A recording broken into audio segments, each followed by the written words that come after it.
In life, there are a lot of options, but there's only one choice. I'm talking about people. How you talk to people, what you offer them, how you treat them, what you do to them, what you say to them. You have so many options, but for all the actions you can take, all the words you can choose, there's one choice you make. Every time you lift a hand, part your lips, send a message, or don't. Love or hate, that's the choice. The choice at the root of every interaction you have with another human being. It's usually not a conscious decision, but if your actions were flowers, you'd be able to dig each one up, take a look at the roots, and see if they grew from a seed of love or hate. This painting represents that choice.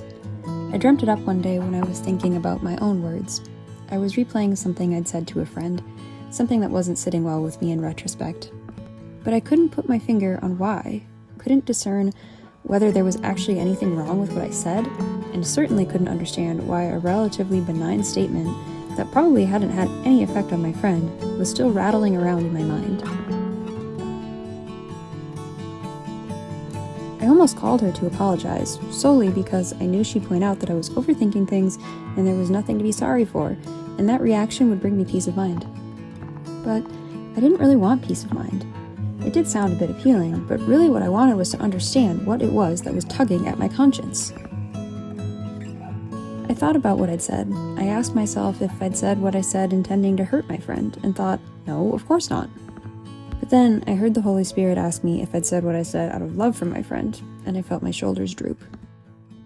No, I had not. And the Holy Spirit asked me if I wasn't speaking out of love, what was I speaking out of? And I knew the answer. I hadn't intended to speak from a seed of hatred. I didn't even know where that seed had come from, how it had gotten inside of me, or why my words, in that moment, had sprouted from it instead of all of the seeds of love in my heart. And yet, the thing is, there really are just these two options, this one choice at the root of everything you say and do.